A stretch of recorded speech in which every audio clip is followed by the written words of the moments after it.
प्यारे श्रोताओं, स्वागत है आपका रेडियो पाठशाला पर, जहां हम खोजते हैं विज्ञान की गहराइयों को और उन दिमागों को जिन्होंने हमारी दुनिया को समझने का नजरिया बदल दिया। आज हम बात करेंगे उस वैज्ञानिक की जिसने रोशनी की किरणों से लेकर ग्रहों की गति तक हर रहस्य को सूत्रों और नियमों में बांध दिया। हाँ, ये कहानी है आइजक न्यूटन की, उस प्रतिभा की जिसने गणित को विज्ञान की भाषा बनाया, गति के नियम गढ़े और गुरुत्वाकर्षण को परिभाषित किया। न्यूटन ने हमें सिखाया कि ब्रह्मांड संयोग से नहीं बल्कि ठोस नियमों और प्राकृतिक सिद्धांतों पर चलता है। उनकी खोजों ने विज्ञान को तर्क और प्रयोग की मजबूत नींव दी और आने वाली सदियों का मार्ग प्रशस्त किया। तो आइए, रेडियो पाठशाला के इस विशेष ऑडियो बुक में हम प्रवेश करते हैं विज्ञान की उस अद्भुत दुनिया में जहां न्यूटन का हर विचार आज भी हमारी समझ का आधार है। अध्याय 1, जन्म और बचपन। सन 1643 की एक ठंडी सर्दी की रात, इंग्लैंड का एक छोटा सा गांव वुल्सथॉर्प। यहाँ नए साल की शुरुआत के कुछ ही दिन बाद 4 जनवरी को एक नन्हा शिशु जन्म लेता है। बच्चा इतना कमजोर, इतना नाजुक था कि गांव के लोग कहते ये बच्चा रात भी नहीं देख पाएगा। लेकिन प्रकृति ने उस शिशु को कुछ और ही काम के लिए भेजा था। वो बच्चा आगे चलकर पूरी दुनिया की सोच बदलने वाला था। उसका नाम रखा गया आइजैक न्यूटन। न्यूटन का जन्म ही कठिनाइयों से भरा था। उनके पिता का देहांत उनके जन्म से कुछ महीने पहले ही हो चुका था। इसलिए जब वे पैदा हुए तो पिता का साया उन पर कभी नहीं पड़ा। कुछ साल बाद उनकी माँ ने दूसरा विवाह कर लिया। माँ नए घर चली गईं और नन्हे न्यूटन को दादी की गोद में छोड़ दिया। इस अकेलेपन ने उनके भीतर गहरी संवेदनाएं भर दी। वे अक्सर अकेले रहते, अपने खिलौनों और अपने बनाए उपकरणों के साथ। बचपन में ही उन्होंने ऐसी छोटी छोटी खोजें करना शुरू कर दिया था जिन्हें देखकर बड़े लोग हैरान रह जाते। कहा जाता है कि वे अक्सर कबाड़ इकट्ठा करके उससे प्रयोग करते। उन्होंने एक सूर्य घड़ी बनाई जो आज भी उनके गांव में देखी जा सकती है। एक बार उन्होंने एक छोटा पवन चक्की का मॉडल बनाया जो हवा चलते ही घूमने लगता था। गांव के बच्चे उन्हें अजीब लड़का कहते क्योंकि वह खेलों की जगह घंटों अपने प्रयोगों में डूबे रहते। उनका स्वभाव जिद्दी था। स्कूल में एक बार उनका झगड़ा एक लड़के से हो गया। उस दिन उन्होंने कसम खाई कि पढ़ाई में उससे आगे निकलेंगे। धीरे धीरे उन्होंने न केवल उस लड़के को पीछे छोड़ा बल्कि पूरे स्कूल में सबसे आगे आ गए। बचपन में न्यूटन शांत, गंभीर और थोड़े अकेले रहने वाले लड़के थे, लेकिन उनके भीतर ज्ञान की ऐसी प्यास थी जिसे बुझाना किसी के लिए संभव नहीं था। एक छोटा बच्चा गांव के खेतों के बीच बैठा लकड़ी और पत्थरों से खेलते हुए अपनी दुनिया रच रहा है। दूसरे बच्चे खिलौनों से खेलते हैं, पर ये बच्चा खुद खिलौना बनाता है। दूसरे बच्चे सूरज की रोशनी में दौड़ते हैं, पर ये बच्चा उसी रोशनी को मापने के लिए घड़ी बना रहा है। यही बच्चा बड़ा होकर कहेगा, प्रकृति के नियम सरल है, लेकिन उन्हें समझने के लिए हमें अपनी आंखें खोलनी होंगी। अध्याय 2, शिक्षा की शुरुआत। 1655 से 1661। न्यूटन अब धीरे धीरे बड़े हो रहे थे। गांव की तंग गलियों और खेतों में पले बड़े इस बच्चे के भीतर ज्ञान की प्यास और भी गहरी हो चुकी थी। सन 1655 जब न्यूटन लगभग 12 साल के थे तो उन्हें पढ़ाई के लिए भेजा गया ग्रांथम नामक कस्बे में।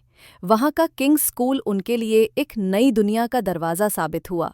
ग्रांथम में पढ़ाई का स्तर गांव की तुलना में बिल्कुल अलग था। यहाँ वे कई होशियार बच्चों के बीच पहुँचे। शुरुआत में न्यूटन पढ़ाई में सामान्य ही रहे, लेकिन उनका स्वभाव अब भी अजीब और अलग थलग था। कक्षा में वे चुपचाप बैठकर दीवार पर चित्र बनाते या खिड़की से बाहर देखते रहते। मास्टर जब सवाल पूछते तो वो झिझक जाते। बच्चों को लगता कि ये लड़का कमज़ोर है। एक दिन उनका झगड़ा एक सहपाठी से हो गया। उस लड़के ने उन्हें पीट भी दिया। न्यूटन ने चुपचाप ठान लिया, मैं पढ़ाई में इतना अच्छा बनूंगा कि ये लड़का मेरी बराबरी भी ना कर पाए। और फिर क्या था?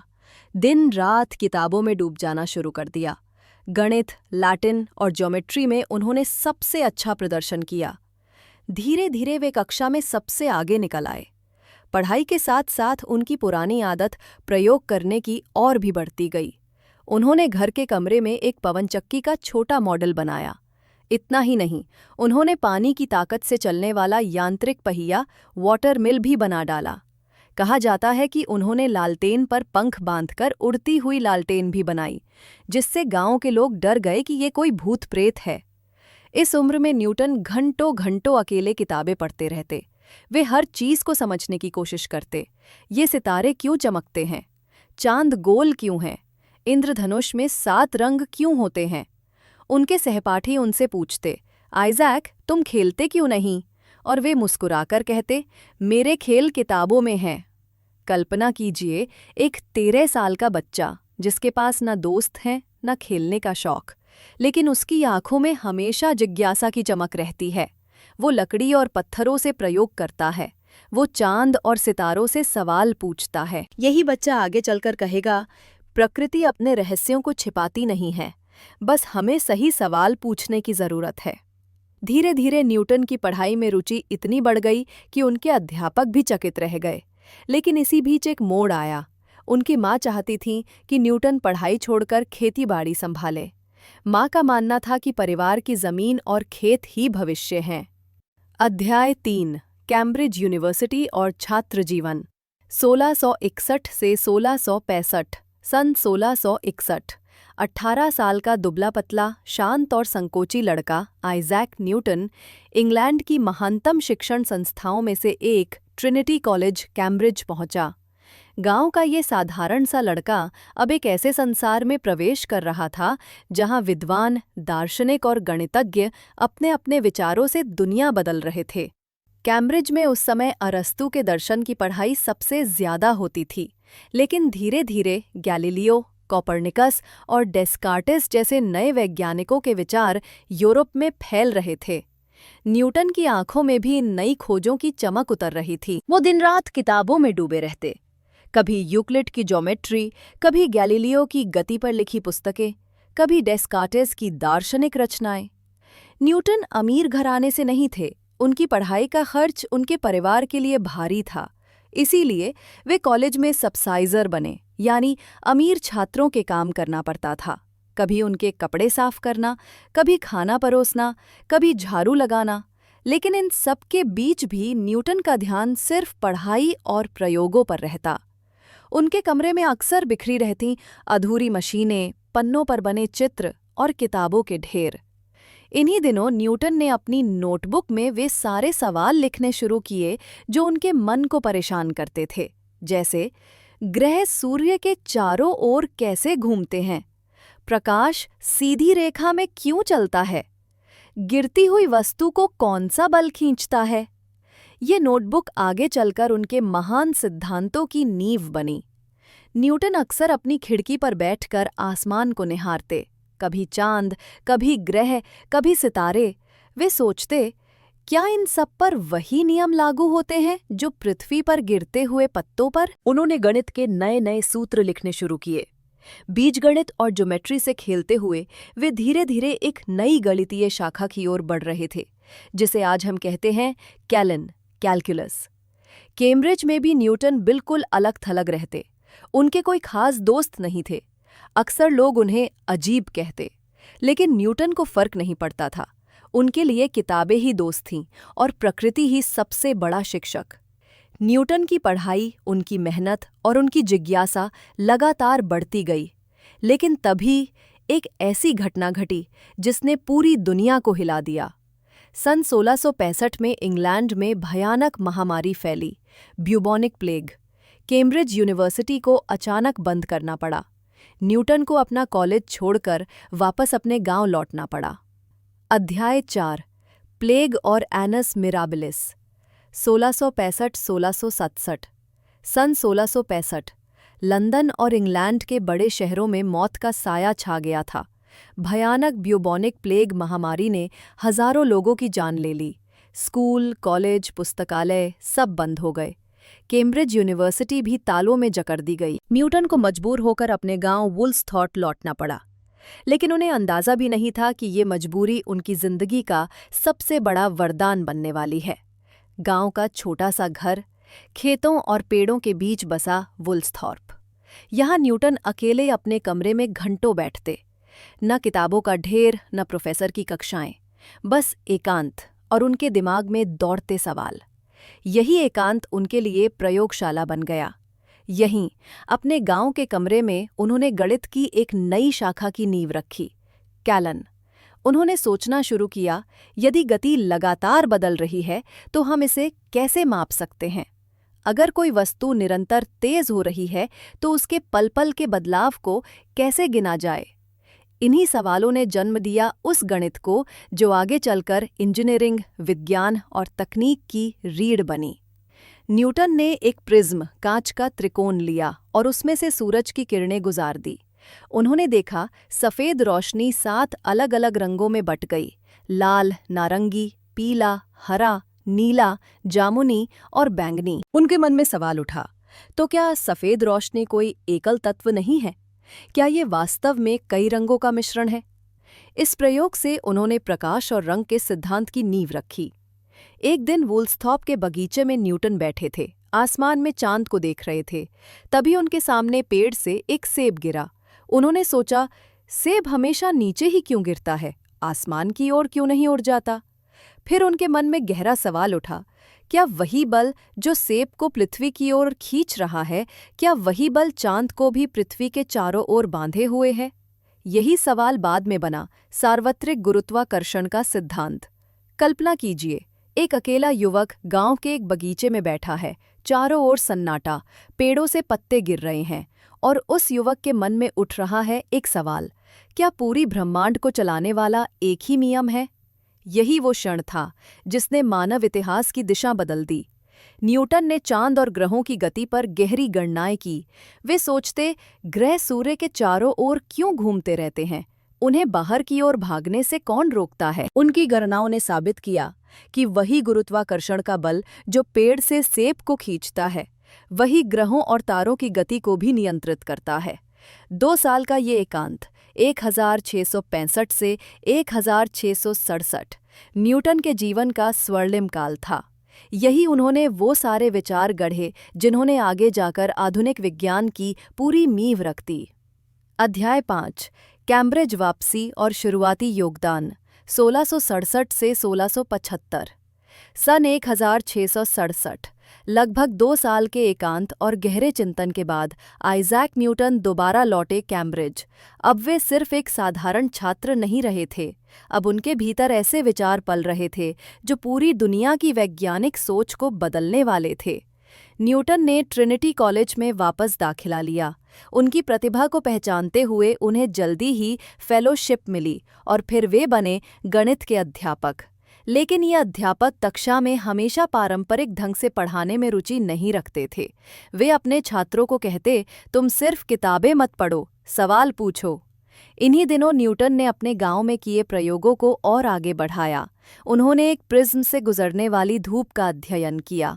उनकी सबसे बड़ी खोज थी सफ़ेद रोशनी कई रंगों का मिश्रण है। उन्होंने ये बात पहली बार 1672 में रॉयल सोसाइटी को भेजी।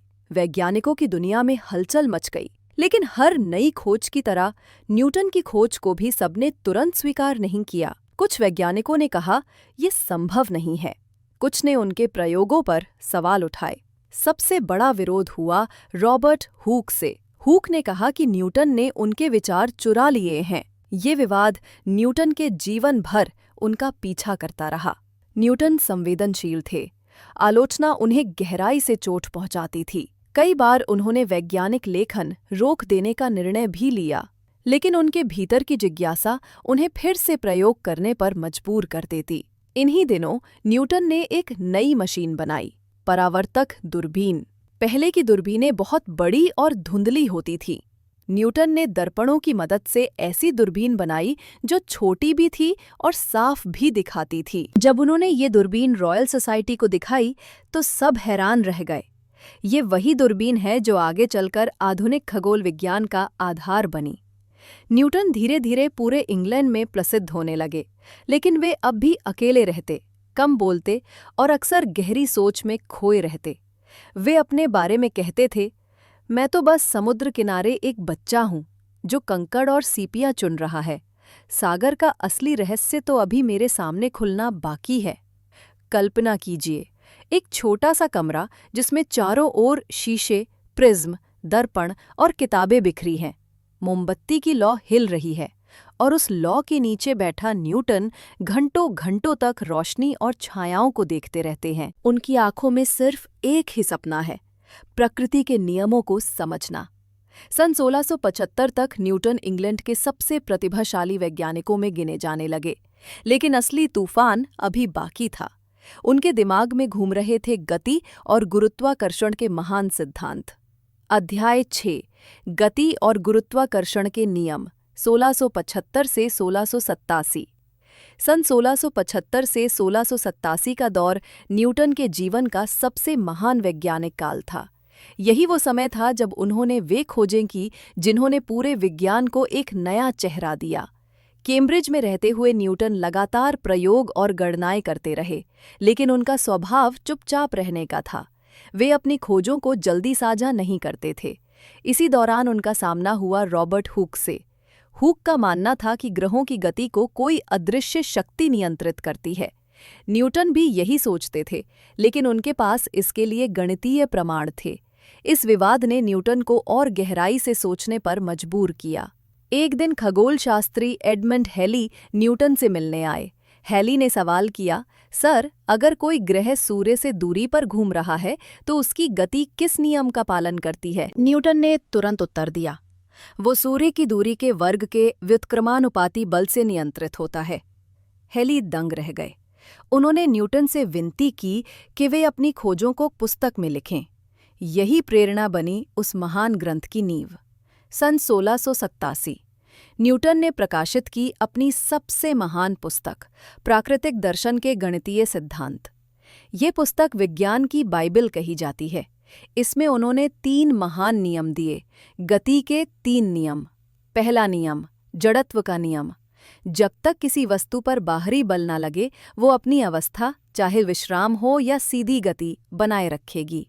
दूसरा नियम, बल और त्वरण का नियम। बल बराबर द्रव्यमान गुणा त्वरण, F बराबर m गुणा a, यानी किसी वस्तु की गति में बदलाव उसके द्रव्यमान और लगाए गए बल पर निर्भर करता है। तीसरा नियम, क्रिया प्रतिक्रिया का नियम।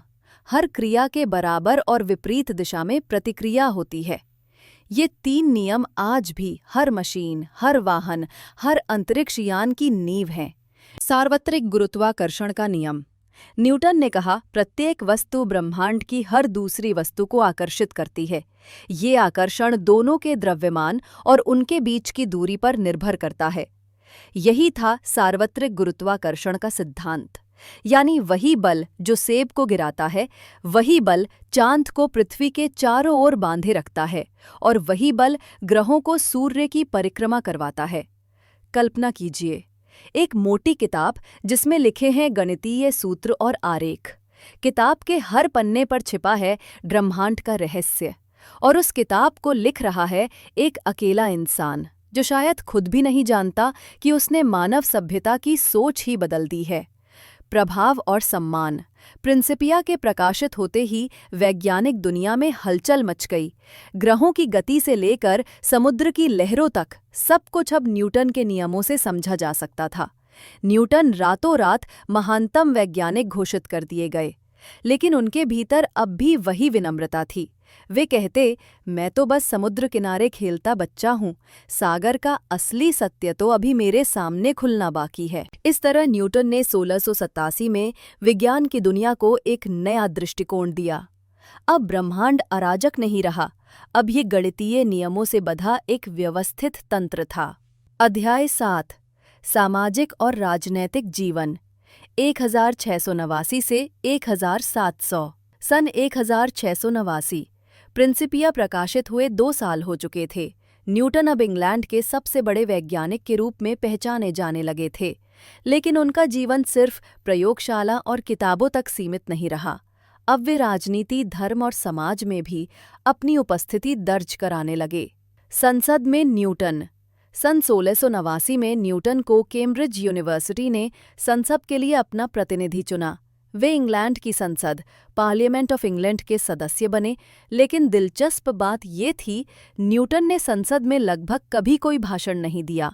इतिहासकार लिखते हैं कि उन्होंने केवल एक बार मुंह खोला और कहा, कृपया खिड़की बंद कर दीजिए, हवा आ रही है। ये घटना बताती है कि राजनीति में उनकी दिलचस्पी बहुत कम थी। उनका मन अब भी विज्ञान और चिंतन में ही रमा रहता था। धर्म और रहस्यवाद। इस दौर में न्यूटन ने धर्म और ईश्वर पर गहराई से विचार करना शुरू किया। उन्होंने बाइबल का अध्ययन किया और गणनाओं के जरिए ये तक निकालने की कोशिश की कि दुनिया का अंत कब होगा। उन्होंने गुप्त रूप से एल्केमी, रसायन विद्या का भी अध्ययन किया। वे घंटों प्रयोगशाला में धातुओं को पिघलाते, रासायनिक मिश्रण करते और सोना बनाने के रहस्य खोजते।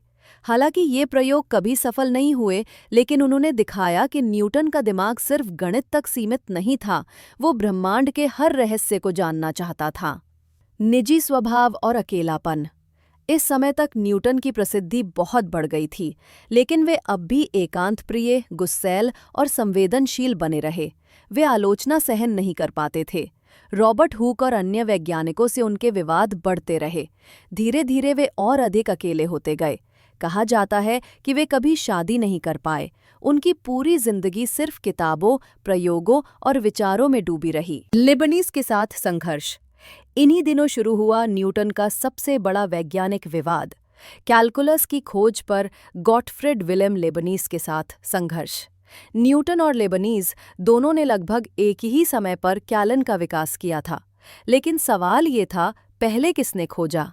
ये विवाद इंग्लैंड और यूरोप की वैज्ञानिक बिरादरी को बांट गया। न्यूटन को इंग्लैंड में समर्थन मिला, जबकि लेबनीज को जर्मनी और यूरोप से। ये विवाद दोनों वैज्ञानिकों के जीवन पर गहरी छाया डाल गया। कल्पना कीजिए, एक महान वैज्ञानिक जिसने ब्रह्मांड के नियमों को समझाया, लेकिन अपने ही जीवन में विवाद, अकेलापन और संदेह से घिरा रहा। उनकी आंखों में ज्ञान की चमक तो थी, लेकिन दिल के भीतर बेचैनी और संघर्ष भी था। सन 1700 तक न्यूटन एक ऐसे मुकाम पर पहुंच गए थे जहां वे सिर्फ वैज्ञानिक ही नहीं, बल्कि इंग्लैंड के बड़े बुद्धिजीवी और सार्वजनिक व्यक्ति माने जाते थे। लेकिन उनकी जिंदगी का अगला चरण बिल्कुल अलग था। अब वे विज्ञान से निकलकर सीधे इंग्लैंड की अर्थव्यवस्था और सिक्कों के सुधार से जुड़ने वाले थे। अध्याय 8, रॉयल मिंट और राष्ट्रीय सेवाएं, 1696 से 1703। सन 1696। लंदन का माहौल अशांत था। बाजार में नकली सिक्कों की बाढ़ आ गई थी। लोग सोने चांदी को पिघलाकर सिक्कों में मिलावट कर रहे थे। इंग्लैंड की अर्थव्यवस्था डगमगा रही थी। इसी समय न्यूटन को बुलावा आया और उन्हें नियुक्त किया गया रॉयल मिंट का वार्डन। रॉयल मिंट, इंग्लैंड का शाही सिक्का निर्माण विभाग। न्यूटन को अब तक दुनिया एक महान वैज्ञानिक के रूप में जानती थी, लेकिन जब वे मिंट पहुंचे तो सब हैरान रह गए। उन्होंने इस काम को भी वैज्ञानिक दृढ़ता और कठोर अनुशासन से संभाला। उन्होंने हर सिक्के की जांच सटीक गणना और माप से की। उन्होंने भ्रष्ट अधिकारियों पर सख्त नजर रखी और नकली सिक्के बनाने वालों के खिलाफ सीधी जंग छेड़ दी। न्यूटन ने सिर्फ दफ्तर में बैठकर काम नहीं किया, वे खुद छिपकर लंदन की अंधेरी गलियों में गए, गुप्त जांच की, नकली सिक्कों के गिरोहों की जानकारी जुटाई। उन्होंने गवाहों को पकड़ा, दस्तावेज इकट्ठे किए और अदालत में अपराधियों के खिलाफ मुकदमे चलवाए। कई नामी नकली सिक्का बनाने वालों को फांसी तक दी गई। सन 1699 में न्यूटन को पदोन्नत कर मास्टर ऑफ द मिंट बना दिया गया। अब वे पूरे इंग्लैंड की मुद्रा व्यवस्था के प्रमुख थे। उन्होंने ग्रेट रिकॉइनेज नामक अभियान चलाया। इसके तहत पुराने, घिसे पिटे और नकली सिक्कों को बदलकर नए, सटीक और मानक सिक्के जारी किए गए। इस सुधार ने इंग्लैंड की अर्थव्यवस्था को स्थिर कर दिया और न्यूटन को एक ईमानदार, कठोर और सक्षम प्रशासक के रूप में ख्याति मिली। विज्ञान से दूरी। मिंट का काम इतना चुनौतीपूर्ण था कि न्यूटन का ध्यान धीरे धीरे विज्ञान से हटने लगा। अब उनकी ऊर्जा अधिकतर प्रशासन और सिक्का सुधार में लगने लगी। फिर भी वे समय समय पर अपने वैज्ञानिक नोट्स लिखते रहते, लेकिन उनका सक्रिय शोध का दौर अब लगभग समाप्त हो रहा था। कल्पना कीजिए, एक व्यक्ति जिसने गुरुत्वाकर्षण और गति के नियम खोजे, वही व्यक्ति अब अपराधियों का पीछा कर रहा है और इंग्लैंड की आर्थिक रीढ़ को मजबूत बना रहा है। ये था न्यूटन का दूसरा चेहरा, जहां वे सिर्फ वैज्ञानिक नहीं बल्कि राष्ट्र सेवक भी थे। सन 1703 तक न्यूटन इंग्लैंड के सबसे प्रभावशाली प्रशासकों में गिने जाने लगे। अब उनके सामने एक और नई भूमिका इंतजार कर रही थी, रॉयल सोसाइटी के अध्यक्ष बनना और इंग्लैंड के वैज्ञानिकों का नेतृत्व करना। अध्याय 9, रॉयल सोसाइटी का अध्यक्ष और अंतिम वैज्ञानिक वर्ष 1703 से 1720। सन 1703 इंग्लैंड की सबसे प्रतिष्ठित वैज्ञानिक संस्था रॉयल सोसाइटी ने न्यूटन को अपना अध्यक्ष चुना। ये पद उन्होंने लगातार 24 वर्षों तक संभाला। इससे न्यूटन सिर्फ एक वैज्ञानिक ही नहीं रहे, वे अब वैज्ञानिक सत्ता के शिखर पर थे। उनकी बात पूरे यूरोप की वैज्ञानिक दुनिया में अंतिम मानी जाती थी। लेबनिज विवाद और शक्ति। रॉयल सोसाइटी के अध्यक्ष बनने के बाद न्यूटन ने अपने सबसे बड़े प्रतिद्वंदी लेबनिज के खिलाफ मोर्चा खोला। कैलकुलस की खोज पर चल रहे विवाद में न्यूटन ने समिति गठित की, जिसने ये निष्कर्ष निकाला कि कैलकुलस की असली खोज न्यूटन ने की थी। ये रिपोर्ट न्यूटन की देखरेख में ही तैयार हुई। कई इतिहासकार मानते हैं कि न्यूटन ने अपने पद का उपयोग करके अपने पक्ष को मजबूत किया। इससे उनका वैज्ञानिक कद और ऊंचा हुआ, लेकिन उनके स्वभाव का कठोर और विवाद प्रिय पहलू भी सामने आया। सन 1705 में इंग्लैंड की महारानी क्वीन एन ने न्यूटन को नाइट की उपाधि दी। अब वे सिर्फ आइजैक न्यूटन नहीं रहे, वे बन गए सर आइजैक न्यूटन। ये सम्मान उन्हें विज्ञान और राष्ट्र दोनों की सेवाओं के लिए दिया गया था। अंतिम वैज्ञानिक कार्य। हालांकि अब उनका ज़्यादातर समय प्रशासन और नेतृत्व में जाता था, फिर भी न्यूटन ने कुछ महत्वपूर्ण शोध जारी रखे। उन्होंने प्रकाश और रंग पर अपने विचार और विस्तृत लिखे। उन्होंने गणितीय ग्रंथों में सुधार किए, समुद्री नेविगेशन और खगोल शास्त्र पर काम किया। लेकिन अब उनकी उम्र बढ़ रही थी और उनकी रचनात्मक ऊर्जा धीरे धीरे कम हो रही थी। इस समय तक न्यूटन पूरे यूरोप के जीवित महान वैज्ञानिक माने जाते थे। विद्यार्थी उन्हें गुरु मानकर मिलने आते। राजनीतिज्ञ और राजा महारानी भी उनसे सलाह लेने में गर्व महसूस करते। लेकिन इसके साथ ही न्यूटन और अधिक अकेले होते गए। उनका निजी जीवन अब भी खाली था, न कोई परिवार, न संतान। उनकी असली विरासत अब उनके ग्रंथ और खोजें ही थीं। कल्पना कीजिए, कैम्ब्रिज के एक छोटे कमरे में पढ़ने वाला शांत युवक अब रॉयल सोसाइटी की भव्य कुर्सी पर बैठा है। उसकी बात से वैज्ञानिक करियर बनते और बिगड़ते हैं। उसके नाम से पूरा यूरोप विज्ञान को झुककर देखता है। लेकिन भीतर से वही अकेला इंसान जो रातों को तारों को निहारता है और ब्रह्मांड के रहस्य सोचता है। सन 1720 तक न्यूटन अपने जीवन की ऊंचाइयों पर थे। वे विज्ञान, प्रशासन और समाज हर जगह पूजनीय थे। लेकिन अब उनका जीवन ढलान की ओर बढ़ रहा था। उम्र, बीमारियां और थकान उनके साथी बनने लगे। अध्याय 10, अंतिम वर्ष और अमर विरासत 1720 से 1727। बुढ़ापे की छाया। सन 1720 के बाद न्यूटन की उम्र ढल चुकी थी। वे अब 80 वर्ष के करीब पहुंच रहे थे। धीरे धीरे उनके शरीर ने उनका साथ छोड़ना शुरू किया। उन्हें अक्सर पेट की बीमारी, पथरी और नींद की परेशानी रहती। फिर भी उनका मन अब भी गणितीय सूत्रों और ब्रह्मांड की गुत्थियों में उलझा रहता। सम्मान और लोकप्रियता। बुढ़ापे में भी न्यूटन का कद इतना ऊंचा था कि जब वे संसद या समाज में प्रवेश करते, लोग खड़े होकर उनका स्वागत करते। विद्यार्थी उनसे मिलने आते, वैज्ञानिक उनकी बातों को अंतिम सत्य मानते और राजा महारानी भी उन्हें सलाहकार की तरह सम्मान देते। उनका नाम अब ज्ञान और बुद्धि का प्रतीक बन चुका था। परिवार और निजी जीवन। लेकिन न्यूटन का व्यक्तिगत जीवन अब भी अकेलापन लिए हुए था। उन्होंने कभी विवाह नहीं किया, उनकी कोई संतान नहीं थी।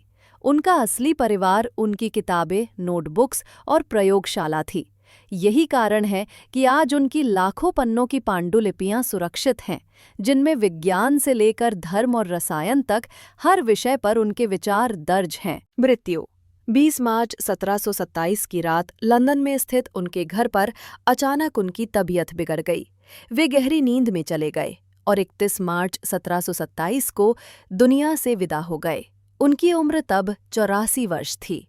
न्यूटन को वो सम्मान मिला जो केवल इंग्लैंड के महानतम व्यक्तियों को दिया जाता था। उन्हें वेस्टमिंस्टर एबी में दफनाया गया, वही जगह जहां इंग्लैंड के राजा महारानी और महान नेता विश्राम पाते हैं। उनके ताबूत को इंग्लैंड के बड़े बड़े ड्यूक और लॉर्ड्स ने कंधा दिया। ये सम्मान किसी वैज्ञानिक को शायद पहली बार मिला था। न्यूटन की मृत्यु के बाद भी उनका नाम अमर हो गया। उनके गति के नियम आज भी हर मशीन, हर गाड़ी, हर रॉकेट में काम आते हैं। उनका गुरुत्वाकर्षण सिद्धांत आज भी ग्रहों, उपग्रहों और तारों की गति समझने की कुंजी है। उनका गणित और कैलन आधुनिक इंजीनियरिंग और विज्ञान की नींव है। न्यूटन के बिना ना आधुनिक भौतिकी होती, ना अंतरिक्ष यान, ना कंप्यूटर, ना आधुनिक तकनीक।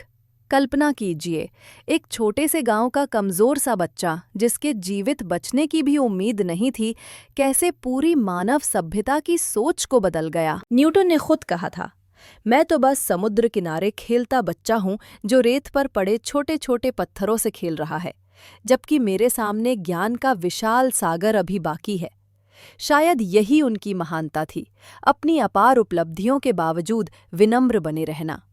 इस तरह सर आइजैक न्यूटन का जीवन समाप्त हुआ, लेकिन उनकी विरासत आज भी जिंदा है। वे सिर्फ एक वैज्ञानिक नहीं थे, वे वो दीपक थे जिसने अंधकारमय युग को रोशनी दी और इंसान को ब्रह्मांड समझने की ताकत दी। सर आइजैक न्यूटन ने भले ही 1727 में इस दुनिया को अलविदा कह दिया, लेकिन उनकी सोच, उनके नियम और उनकी खोजें आज भी जिंदा है। हर रॉकेट, हर उपग्रह, हर मशीन न्यूटन के सिद्धांतों पर चलती है। उन्होंने साबित किया कि इंसान अगर हिम्मत और धैर्य रखे तो ब्रह्मांड के सबसे गहरे रहस्यों को भी समझ सकता है। उनका जीवन हमें यही सिखाता है कि ज्ञान की तलाश कभी मत छोड़ो, क्योंकि हर सवाल के पीछे छुपा है एक नया ब्रह्मांड। ये थी कहानी सर आइजैक न्यूटन की, जो हमेशा रहेंगे मानव सभ्यता के सबसे महान दीपकों में से एक। प्यारे श्रोताओं, आप सुन रहे थे रेडियो पाठशाला पर सर आइजैक न्यूटन का जीवन और उनकी वैज्ञानिक खोजों की अद्भुत यात्रा। न्यूटन ने हमें ये दिखाया कि ब्रह्मांड कोई रहस्य नहीं, बल्कि एक खुली किताब है, जिसे पढ़ने के लिए ज़रूरत है प्रश्न पूछने की, सोचने की और लगातार प्रयोग करने की।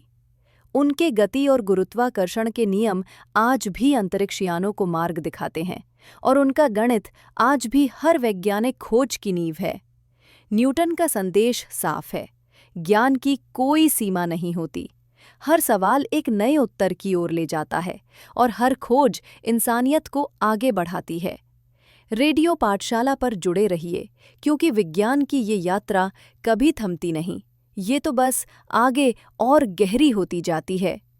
दोस्तों, अगर आप आर्थिक रूप से सक्षम हैं और हमारे काम को सपोर्ट करना चाहते हैं, तो आप हमें स्क्रीन पर दिख रहे QR कोड पर 10, 20, 50, 100 रुपए तक का दान कर सकते हैं। यदि आप छात्र हैं या अभी पढ़ाई कर रहे हैं, तो कृपया आर्थिक दान देने का दबाव ना समझें। आपकी समर्थन का सबसे बेहतर तरीका है चैनल को सब्सक्राइब, लाइक, शेयर करना और कमेंट्स में अपनी राय देना। इससे भी हमें बहुत मदद मिलेगी। धन्यवाद।